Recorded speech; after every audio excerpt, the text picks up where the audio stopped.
Le matin, on surveille surtout tout ce qui est entrée de la principauté, donc principalement la sortie de l'autoroute. On va aussi surveiller tout le bas du tunnel Albert II pour voir que ça ne sature pas. Et en ce moment, ce qu'on surveille particulièrement, c'est tout le secteur où c'est qu'il y a le nouvel établissement scolaire FNB. Donc on voit que là, ça commence à bien saturer.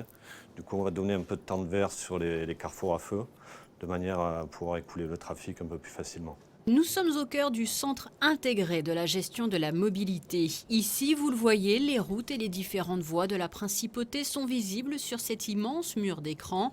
Du jardin exotique à Fontvieille, en passant bien évidemment par les dorsales et tunnels.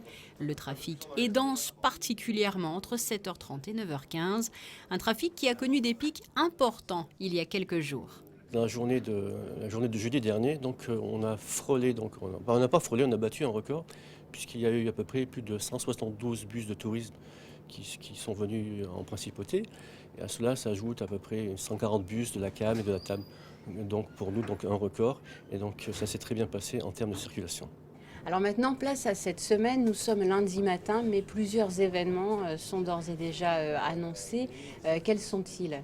Oui, effectivement, donc c'est une semaine particulière pour nous, le Monaco Yacht Show, mercredi, jeudi, vendredi et samedi. Puis en fin de semaine, donc le Luxpack à Monaco, qui sont en termes d'organisation et d'occupation de la voie publique de gros clients. Si on revient sur le Monaco Yacht Show, c'est un gros travail qu'on a fait avec les organisateurs et avec la sûreté publique, bien évidemment, puisque c'est à peu près 50 poids lourds qui viennent en principauté pour faire la gestion de tout ce qui est montage des stands.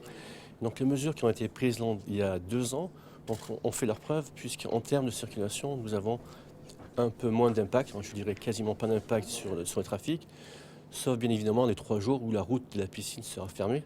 Une semaine chargée donc à laquelle les équipes se préparent en amont à travers des décisions et une organisation précise. Ces écrans permettent chaque jour une gestion à l'instant T.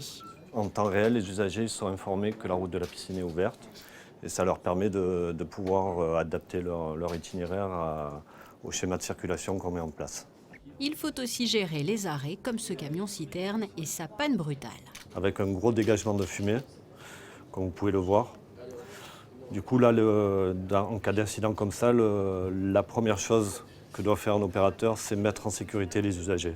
Du coup, en temps réel, il ferme le tunnel et ensuite il voit un peu la situation, comment elle évolue. Parce que ça peut être très bien un incendie dans ce cas-là. Là, c'était heureusement qu'une casse moteur. Donc là, il a déjà fermé le tunnel et ensuite il va dérouler toutes ses fiches réflexes pour pouvoir assurer la sécurité de tous les usagers.